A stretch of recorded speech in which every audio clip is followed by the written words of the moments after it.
What is up, ladies and gentlemen, boys and girls? Today we are going to be doing something a little bit different. Usually I'm here to review a game or show off some new indie title of some form, but instead we're going to jump into some game development. Yeah, you heard me right, game development. I have no idea what I'm doing, but I've always been fascinated by the idea of it. So I guess this is a part where we jump right into the action and try to become a game dev.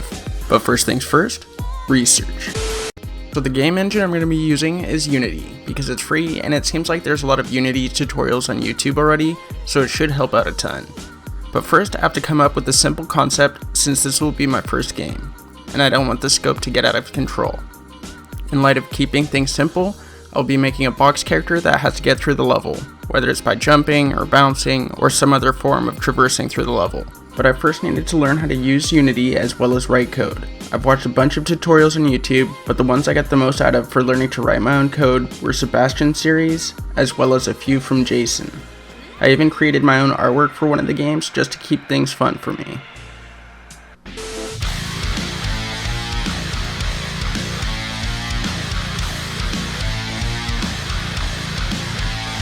Now it's time for me to try my hand at making a game. Like I said in the beginning, we're going to do something simple, so to start off, I made some ground with the rectangular marquee tool and added a little white stroke around the edge, as well as some outer glow to give a little bit more presence in the scene. Then I made the player, which I wanted to be square, so I just measured it by pressing Ctrl+R on my keyboard to open up the ruler so I could get perfect dimensions. And then we're just going to slap this into Unity, and then I just changed the color of the skybox, and then I added both of the player and the ground as sprite or UI and applied that, and then added a box collider and a rigid body to both the ground and the player, so then there was physics between them, or there was gravity for when the player moves, so to speak. And then I added a script to the player so then we can add some form of movement. And then I just need to make some floats for the movement speed, the jump height, and then I needed to capture the rigid body 2D, so I just named it RB, and then I just did RB get component rigid body 2D so the script has access to it.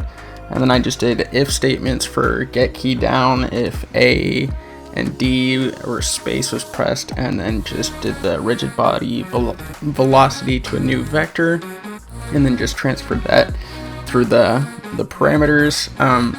This actually didn't end up being what I was going for, as it just didn't seem really that smooth in game. So I ended up actually just scrapping this and started fresh because I didn't really like the controls where you just slide on the ground.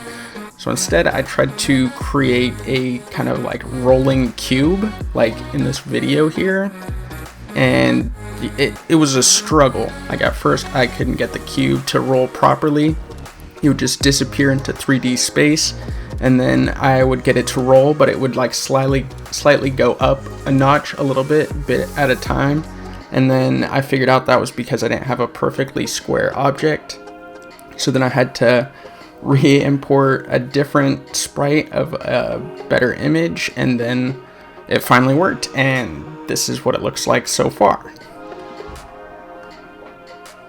So yeah, Nectarine Productions couldn't have done it without this dude. Of course, his tutorial is for 3D, but then you just need to swap around some parameters for it. So yeah, at this point I decided to open up some Photoshop, open up a reference file on Google. I didn't start recording until I was already like halfway done with the first frame, but I wasn't just gonna scrap the whole thing and start over. So I just continued onward, made like the little letters for the scythe. And it wasn't like anything too insane. There's like no facial features because it's like supposed to be like a Reaper or Dementor or something. I don't really know yet. I don't really have any like exact plans for what this is going to be. I just wanted to animate something in 2D and just kind of try it out and see how it looks. I don't know. It might be in the game. We'll see how I could place it in it. Maybe I'll do like a cutscene or something like that for it. I don't know exactly. But yeah, I was using a reference for this. I ended up looking up mage or like wizard or some wizard walking animation or something like that on Google, and then I just put that on a screen next to me, and then I just basically copy pasted, except I didn't like trace or anything, but I pretty much followed it exactly to what the walking animation would be. Like this dude's leg comes out here, or it bends right there, or it's next to the staff here, or vice versa, whatever you want to define that as. But I don't really think it came out super clean, but so far it's just kind of like a rough draft on what this character Reaper Dementor thingy is doing. He's just walking. But yeah, maybe it'll just like be an intro character or something like that. I don't know. We'll see. So remember that game I was working on? Yeah, so all that I've done that's new really is I added a sky background, which I used in that Angry Birds clone. And then right now I'm just working on debugging, because right now when I get near a wall in game, let's just see. Let me start it up real quick. I can roll perfectly here, but when I get near a wall, then it just bugs out and I can just like climb over the wall, and that's not supposed to happen. I'm supposed to stop when I'm near a wall.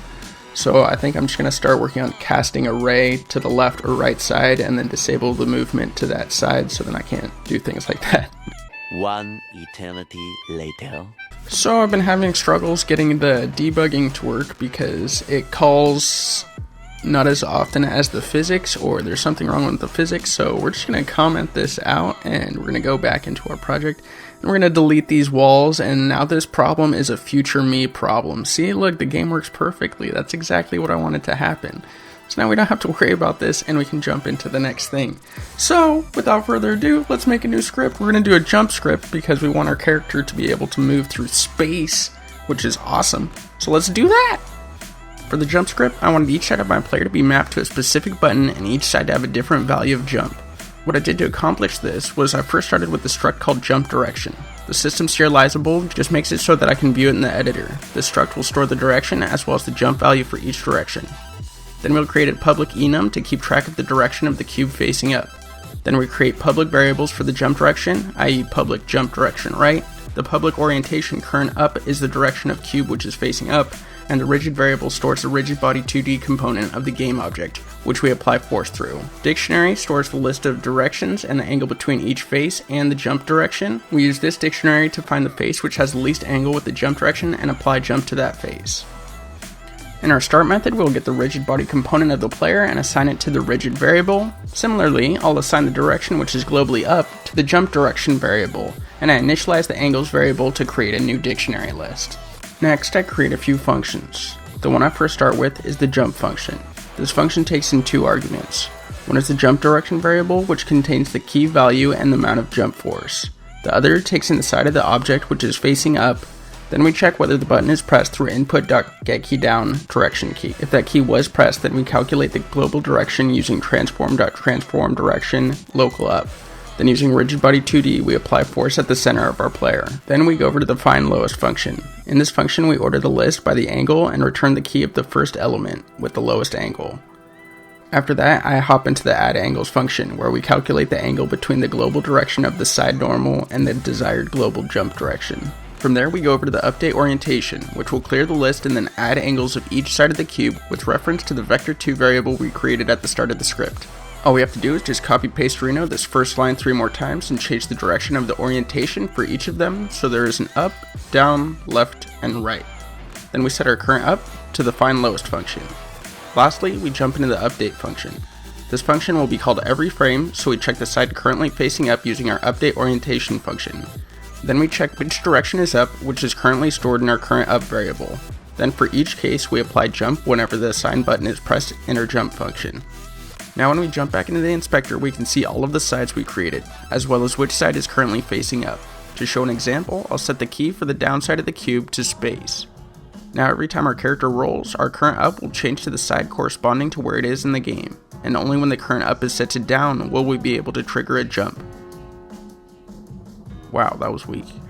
Let's crank that up a little bit more so we can really see the difference. What if we try to move while in... Oh my...